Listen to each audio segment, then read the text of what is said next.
So again, yeah, Berry Wing. Again, we write smartphone apps, and we have a focus on data collection, which is barcode scanning and speech and text, as well as the Internet of Things, beacon technology.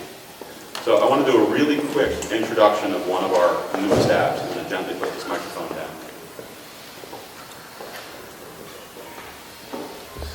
Closed captioning in real life for hard of hearing people.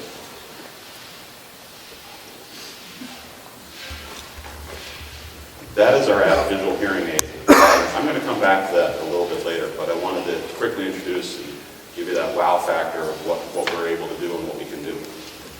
So, smartphones. January 9th, 2007, Steve Jobs introduces a phone. And yes, that was 10 whole years ago this month. So these devices have been around for more than 10 years. Here at Berry Wing, a couple of quick stats. We were founded in 2008.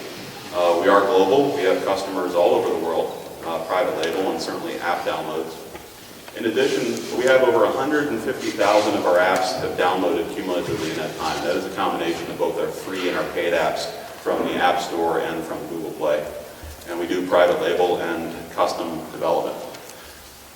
So since 2008, I want to talk about what we've been doing. And first, we're going to start with a buzzword. Big data. This is a buzzword, right? Everyone can check that off their buzzword bingo. Big data. There's always a lot of talk in technology now with big data. And big data, if you zoom in, it's made up of a lot of little bits of data, right? I mean, that's how you get accumulated big data. What we're finding a lot in talking to people about big data is it's confusing.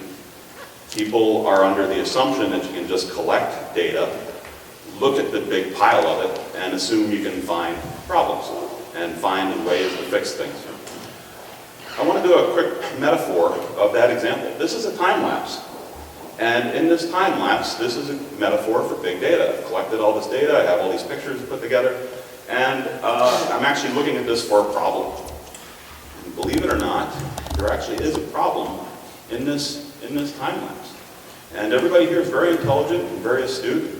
I'd be happy to throw out guesses. I actually have a couple of prizes even, if need be. And you can come up to me later after I point it out and say, oh, I knew it, and then you can come and tell me. But what I'm going to do is I'm going to point out the problem. Right here, look at the light in the parking lot. It flickers on and off. It comes on and blinks out. The light on this building here comes on and blinks out. I didn't know that there was a problem there. I had to stare at this picture. I had to look at it over and over again to find that problem. And that's, again, the metaphor for big data. You can't collect data and assume you're going to find a problem. I would have never thought I would find an electrical issue in a time lapse. So this is, again, a metaphor for how to use big data the incorrect way. The correct way to use big data is to have a problem first. Collect data about that problem, analyze the data that you've collected about the problem, and apply a fix to it. That's the right way to use big data. Let's define a problem first. Let's use a scientific method of challenging a hypothesis. So here at Berry Wing, what we do is we do the first two steps of that. We do the problem, and we help you with that problem. We do the data collection, and we do that with our apps using barcode scanning, speech to text, and the Internet of Things, or IoT beacons. We're going to do a quick example of what we do. Here, we're going to do an inventory example. So very common, we actually have our app here called Scan the Spreadsheet, and this is available today. I have a screenshot of it here where it's collecting information. And then what I can do with the app is I can go ahead and scan a barcode. So I'm going to go ahead and scan this barcode right here. It's got to focus. I hear the beep. So this is what we do. So then it went beep, and now I have a collection of information. The app, what this is doing is it's actually did a lookup on the UPC and it pulled up all that information on that product. Then as I continue doing that inventory, I'm going to keep collecting data. And as I keep collecting data, I accumulate a spreadsheet that I can just email off my phone or share to Google Docs. And then once I've done that, I now have that information available to me anywhere. I can import it into a database. I can use it in different places. Barcode scanning is always assumed to be moving boxes, but there's other ways to use barcode scanning. We can also use it for attendance. Say, for example, I have these badges. I have people attending a conference, so I have badges on everybody. I have different, and they have this QR code that's right on there. What I can do with the app is I can scan that barcode, and what I'll do is here, is I'll get right in there and scan that. There we go, I scanned it, and now all that information in that QR code is broken out into the different fields. It drops it all out of there, and the same thing will happen where I can also move on and actually do it in the self-serve mode. Here what we can do is we can set it up using the front-facing camera. The app can use the front-facing camera here. And people can just walk up and wave their badges right in front of it as they enter or exit a room at a conference. That way you don't need an attendee or someone there scanning the barcode. And then once we collect all that information, again, we have a spreadsheet that we can then email off the phone and collect or import or use somewhere. So with our apps, we're doing this problems of material handling. Barcodes and material handling, moving boxes, is a very, very common use of barcode technology. That's inventory, warehousing, cycle counts, very, very common stuff. But there's other problems that can be solved with barcodes besides just moving boxes. There is attendance, as I just demonstrated to you. There is also field service work. We have a customer that does service on solar panels. So what they do is they'll scan the solar panel and they'll enter in information about what they did to service that solar panel. And also student running times. Sounds kind of unusual, right? Well, let me go into that. We had a fantastic email from one of our App Store customers that purchased the app. He was a phys ed teacher, and he emailed me and he said, you know what, I love the app, and let me tell you how much time it saves me. What I do is I save a row in the spreadsheet in the app at the beginning, because the app saves the date and timestamp down to the millisecond. When that row is created, he creates a start row. So at the start of the race, the long distance running races, he does a start row. Then as the students come around, he scans their student ID, getting another date and timestamp as each of them cross the finish line. There are different markers along the way. He then emails himself the spreadsheet and then just does the math. He just subtracts the time from the start row, and he gets all their student running time. He goes, I don't have broken pencils out on the track, I don't have a clipboard, I don't have a stopwatch, I don't need to get 5 or 6 other students to help track or write these times down as I'm reading them off or writing them down incorrectly. He goes, this is great. Yeah, he goes, everybody should use this. And I happily agree with him, of course. So Scan the Web, which is our app that collects barcodes into websites. So you can open up your own website in the app and you can scan barcodes right into it. Scan the spreadsheet does what it says. You scan barcodes into a spreadsheet that you can email off of the phone. The app actually uses the built-in camera, so that either the rear-facing or the front-facing camera that's built into the phone. So it's very self-contained and just your smartphone. But with data collection in business, we actually need to do better. We need to do a better job of this, because just using the phone may not be enough in some situations. So I want to talk about this here. I want to talk about hands-free. So one of the first things I can do is I can use an exercise armband, and I can put my phone in there, and I can put it right on my arm. What I can also do is take this barcode scanner right here, which goes on my hand. It goes right on my ring finger like that. Now I have a Bluetooth scanner that can scan barcodes into the app, and now I can just hit it with my phone to scan those barcodes. And then lastly, I can use IoT beacons like these right here to track my location. So now my hands are free. I'm wearing my phone, I have my barcode scanner on my finger, and when I walk up to the shelf to do the inventory of it, the phone knows where it is because it's talking to this beacon that happens to be in that section of the warehouse, the shelf, wherever you may be, the back of a truck, doing tool inventory in the back of a van, all these things. So I'm making data collection a lot easier because, and if it's easier, people are going to do it. And if you do it, you get a lot of information, you get your big data, you get better, more accurate information, and even just down to doing the inventory. You know, I own 5 $5,000 pieces of equipment, and I have 10 service people. Well, do I need to buy another one, or are we utilizing them enough? Well, if I go out and do inventory and I find out one of them is in the same truck all the time, I have that information, and if you can make it easy for that person to do inventory with these kinds of tools, it'll make collecting that information and analyzing a lot easier. Coming back full circle to speech to text with visual hearing aid, we want visual hearing aid to solve the problem of communicating with hard of hearing people, older adults, the deaf and hard of hearing community. But what it also does is helping us apply speech to text technology into our data collection apps. I can use an old school Bluetooth headset, I can put that right on my ear, and now when I scan that barcode, the app can actually say to me, how many? Give me a count. So I can scan the barcode, and I can just say 5. And scan another barcode, 10. Scan another barcode. There's 2 of those. Now, I don't even need to type anymore on my iPhone. My iPhone can stay in my pocket. Less chance of it dropping, but I'm still able to collect all that data. And that's where we're moving towards with hands-free. So again, the app is very self-contained. You can use it today just with the phone, or you can expand on it with this really economical equipment. This particular ring scanner is less than $100 on Amazon.com. This exercise armband, you probably all have one, right? The app also collects GPS data on scan. This is a screenshot of one of our customers. They make flatbed tractor trailers. And they go out once a day in one of their toters and they scan all the barcodes. They also drop, whenever they move one of the trailers, it's required that they scan one of the barcodes on the trailer. So now they have this great map of where all their inventory is outside.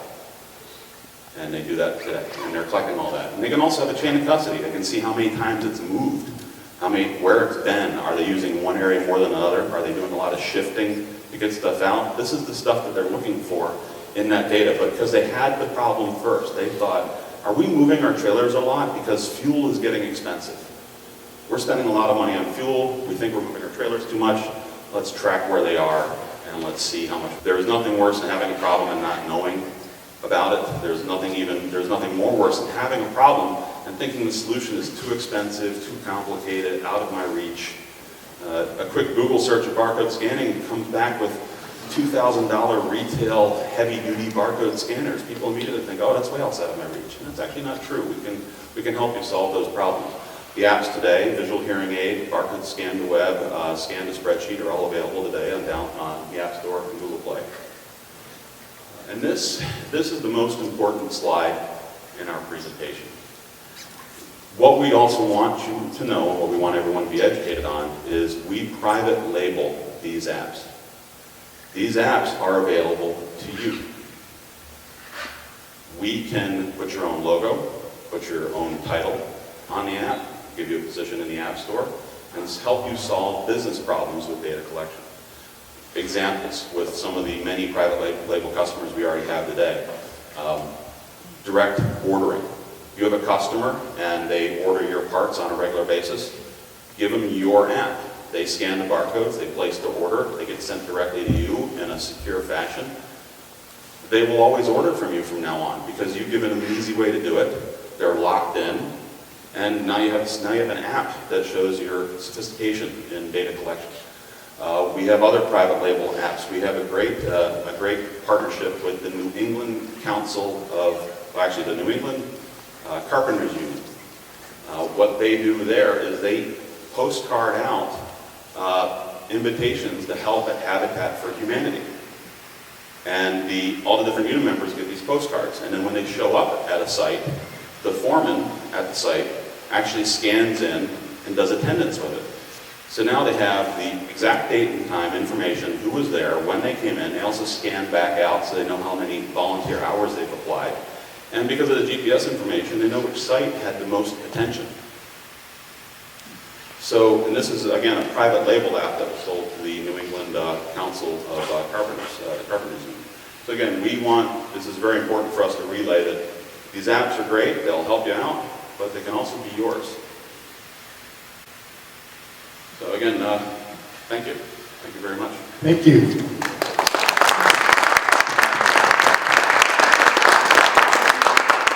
Well, you answered the ask about what this community can do for you, which is what we always try to ask all of our presenters. Right? Sorry, I've been here a couple times. I hope you don't mind my good humor. So you've already asked that question. That'll lead the conversation here. I'd like to bring the microphone around so that we can capture on audio your questions.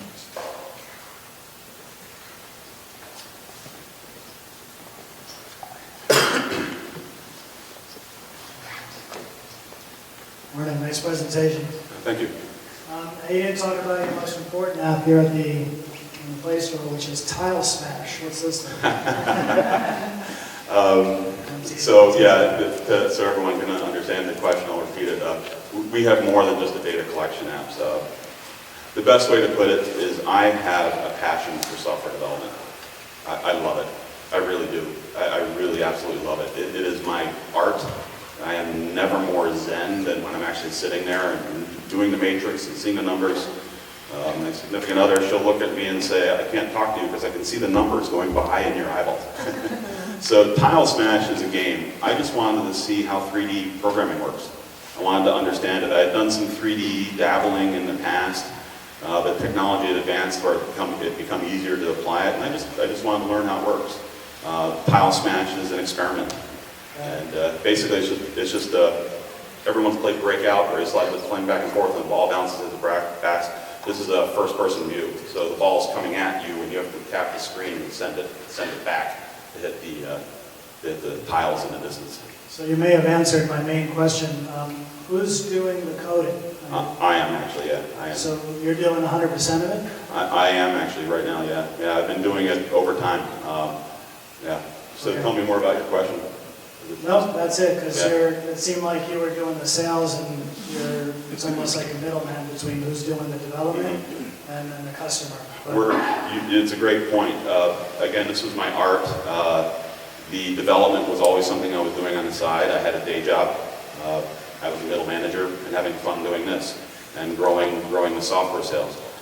Only recently did I leave that day job to focus on this because like a crazy bonsai tree that someone just dumped Miracle Grow on, it's been doing great.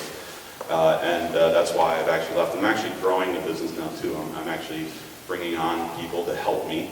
And when I say help me, I'm not talking about employees as of yet, but Brandon, I wanted to introduce Brandon. He's here today to help me as well. And several of my friends here to help me. But yeah, because I'm growing with that. I have to recognize my limitations, and that's one of the hardest things for all entrepreneurs, right? We own it, it's ours, we do it all. Sometimes it's better. The best lesson I ever received was always hire someone smarter than you.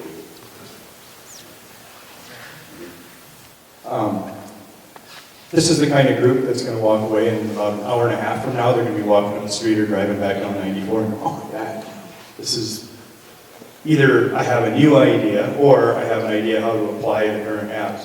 What's the best, how do you want people to initiate communication with you? What's that path? If somebody here or anyone has an idea, either for something new or how do you want that to work? That's a good question. Basically, I'm being asked how do you get in touch with me? And that hits on a very good point. Our biggest problem is awareness right now. No one knows about us, and we have this awareness issue. And every private label customer we've had today has been done through zero advertising. They bought the app, used the contact us button, asked us if we would give them a private label and go from there. So yeah, actually we have a Facebook page. We have for both Visual Hearing Aid and for Berry Wing. We have our own YouTube channel. We also have a Twitter for Berry Wing apps. In addition to that, we just have our email, berrywing.com, visualhearingaid.com. Something to consider with visualhearingaid.com. It is a somewhat separate entity because we have a patent pending on the process of the closed captioning in real life and also the trademark of the name Visual Hearing Aid. So we are expanding in that, but yeah, to get in touch with us, we have a phone number right on our website. We're doing our best to let people know that we have our door is open. The neon signs is open. But it's a great question. We're trying to find the best way to have people get in touch with us. Actually, I noticed there was a couple people in marketing that were here today. I'd certainly like to talk to you. Hey, Andrew. Thank you. I'm over here. Oh, okay. Sorry, Mark. Yeah. How do you charge for private labeling, and give us an example of the best success for a private label? Yeah, that's a great question, asking about the private label and the best success, and also the pricing. The pricing, we have a base price. Right now, it's $5,000 per operating system, and that's and all that does is give you the logo, the title, and we host the app as well, so that way you don't have to invest in app store position or go through the rigmarole of connecting with Apple and building another business. Everybody's good at what they do, so why do you want to wing now do all our stuff? We can do that. So that's the base price. But then on top of that, we are very big on requirements gathering. We want your app to be successful. We're not cookie cutter, boilerplate this. So we have options to go above and beyond that. For instance, in barcode scan the web, if you want to save the username and password, if you want tabs, if you want logic based on certain barcodes. If I scan a UTC code, I want it to do this. If I scan a QR code, I want it to do this. So even though there is that base price of 10 grand for both apps, we do a very detailed specification to make sure people understand that there's more we can do here to help you. And again, it starts with that business problem. What problem are you trying to solve? And then let us help you by applying our experience. And the successes come from, like I mentioned, the New England Council of Carpenters there. That was a neat thing. It was just attendance and GPS. The flatbed trailer company doing that. They had an expansion because they wanted to see history, where the app can collect, but you have to do the history. They wanted the history built into the app, so we have to do that piece as well. Again, that was based on solving their problem. I was very interested in when you first displayed the visual hearing aid. A lot of your apps appear to be, targeted towards business and collection of data. I'm more of a people person, and how can I help people? The first thing I thought of is my best friend who has very severe Parkinson's.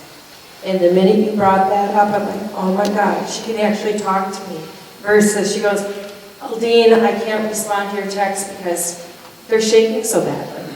So I'm thinking about, the healthcare industry and reaching out to, the Parkinson's support groups would be a tremendous avenue for you. And as, all of us baby boomers are getting older, there's many more diseases that we're all being affected by that I can just see a tremendous explosion for you within the healthcare industry. Thank you. No, I appreciate that. Talking about visual hearing aid, a big piece of the design is I'm actually holding the app, and the person that's hard of hearing is seeing the text, which is fantastic with older adults. My mom, my dad, they're okay with technology, but here they don't touch it. But they also don't know sign language, so it's a great way to help communicate. Again, there's so many avenues with it. Thank you. I'm glad you like it. It's actually a very personal and important app to me. With the hearing aid project, can you do language translation with that? That is a great question. Yes, we are expanding into doing, within visual hearing aid, doing translate, so that you can speak in one language and the other language will appear on the screen. We've done some proof of concepts. We're trying to figure out the cost, because there is a cost to us, because we have to use a service to do that translation. But yeah, we are in the beginning steps of adding that very feature into the app. It's been a very popular request. When you're talking about the hearing loss app and the application for that, I don't know if it's related in terms of your coding, but to flip it the other way, from typing to speech, I definitely have a number of aged people in my life whose speech is compromised, and they're very frustrated by that. A lot of the apps are pretty limited, especially if you're working on the opposite of being able to translate. Also, my Brazilian mother-in-law, who has a neurological disorder and can't speak to anybody, and it's just angry all the time.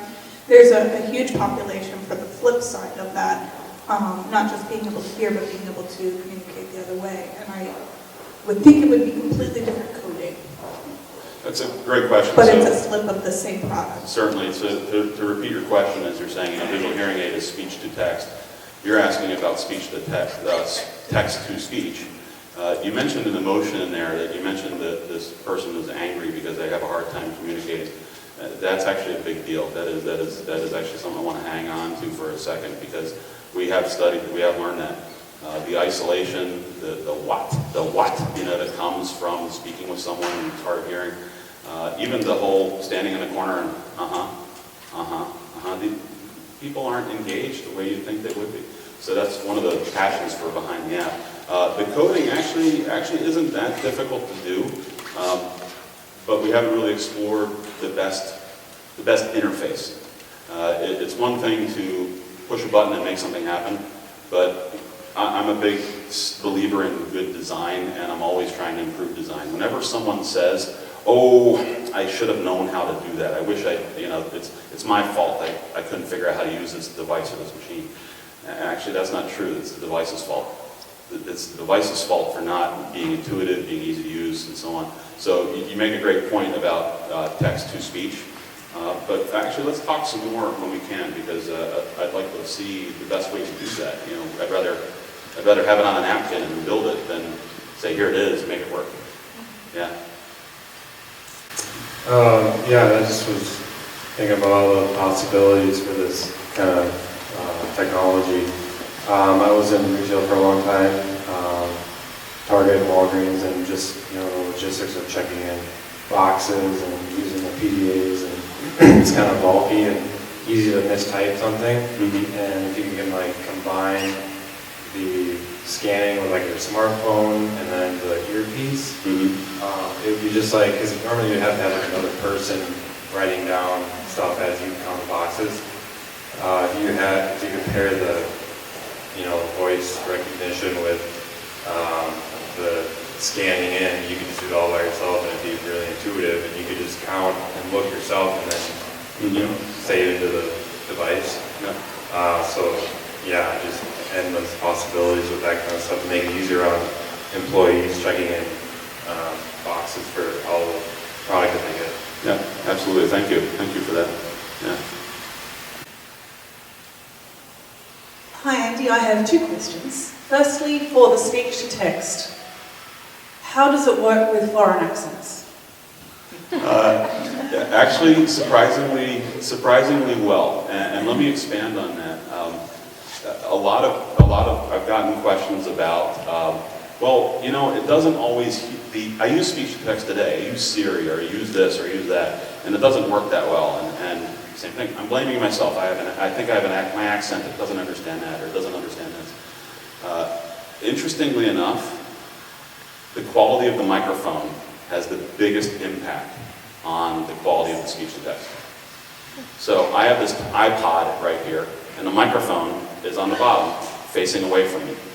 So I'm going to put it in my palm like this, which is actually putting my hand over the microphone, and I'm going to talk to it, and it comes back with weird results.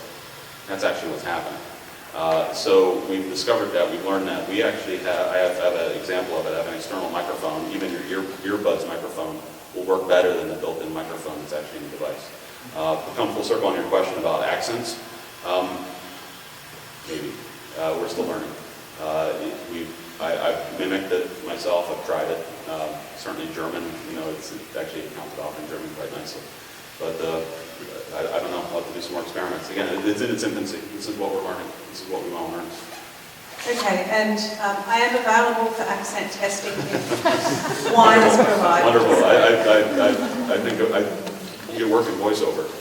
That'd be fun. Thank you. My second question is with regards to the hands-free barcode scanning.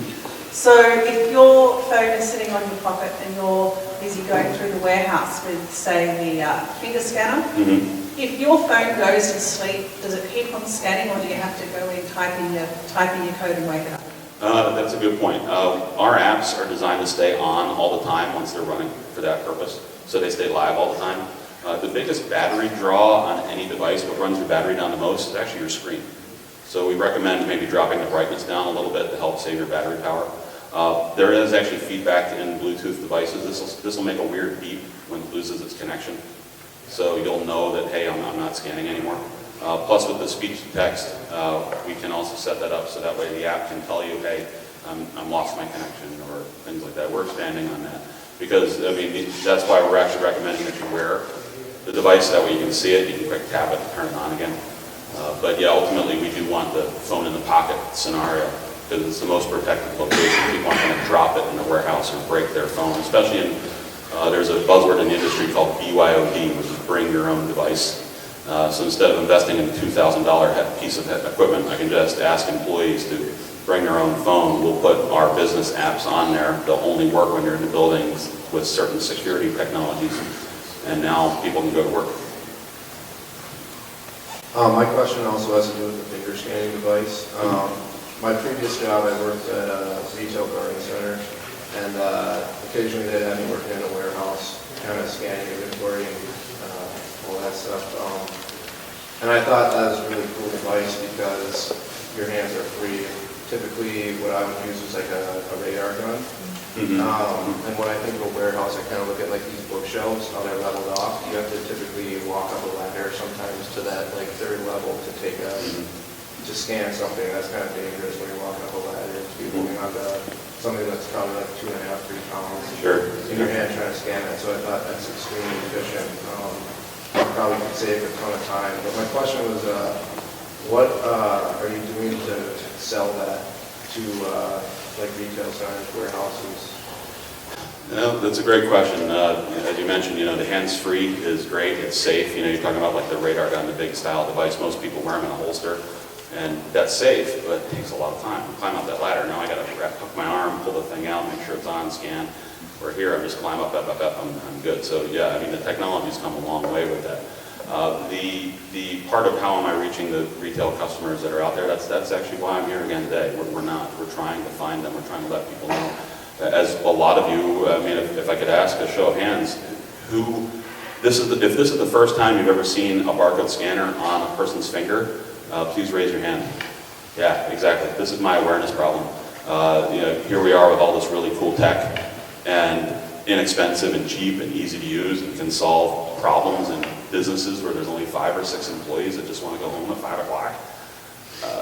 That's our problem right now, is awareness. So you have a great question, but it's actually rhetorical for me, because I'm trying to do that, exactly that. I'm trying to reach people, I'm trying to reach those retail companies that can help out.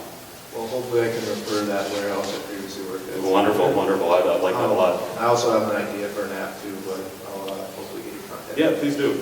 Yeah. Yeah, that's a great question, asking about visual hearing aid and expanding beyond.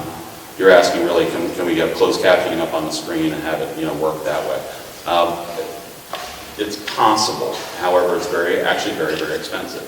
The technology today is speech to text is very transactional, very short, quick. In fact, actually, the app can only collect dictation for 1 minute at a time, length time. And thinking about talking for an entire 60 seconds, that's actually a long time. So the app is designed to just do it quick and short and simple. To expand into that, actually you need a lot more infrastructure. You need a lot more bandwidth, you need a bigger server, there's more pieces to that. So it's not an area that we're looking into today. We're just branching into the beginnings of it right now. There are technologies out there that do that. There are a couple apps and a couple other technologies out there to do that. I'm happy to share them with you, but I also know that they are expensive. And depending on how they're used, they can be very expensive.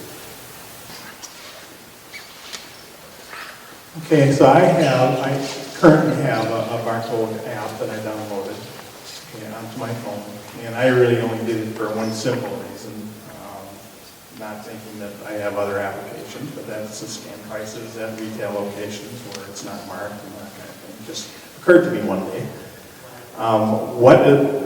What really would differentiate you from the dozens of options I had to download a barcode? Albeit I only did it for one simple reason, so I picked, the app that was at the top. But there are dozens of apps, for instance, on Google Store. Certainly. What's the difference? What would you tell me is the real difference between what I downloaded and what you have? That's a great question. You're right, there are a lot of barcode scanning apps out there. You may already use them today. I mean, and the question is, what makes our apps different than those barcode scanning apps? I'm going to come back and mention the application that you're using that barcode in. When you go into Best Buy and you see something, you see a television you like, and you're like, well, how heavy is it? Does it have good reviews? Is it 1 star? Or is there, what does it look like? They have that QR code right on that price label. You scan that barcode and it'll pull up that website and show you all that information. Now, that app is free. That app may actually be collecting the information. If you didn't pay attention to the privacies at the beginning, they're actually collecting that information. That barcode scanning company now knows the URL that you scanned and maybe even the location where you were when you have it. And they're selling that information to Best Buy. All right? That's a huge separator. We don't do that. Our apps are strictly designed around barcodes in that tight-knit problem-solving circle, moving a box, doing attendance, doing these steps to help solve problems with material handling. Just, if I scan a barcode, I don't have to write it down, which is a huge savings on there. I mean, if you see someone doing that repetitious writing down over and over and over again, our app helps there. The app that you're describing, the myriad of free barcode scanners won't do that. But you can scan it, may copy it to a clipboard, you may need to go paste it, but you have extra steps to separate that. And that's what actually does, that's what separates it. We're actively using the barcode scanner to solve the problem in just using the data that it collects. Yeah, I just, again, as I mentioned when I first got here, I'm a friend of Andy's, and we met working a few years ago. And one of the reasons why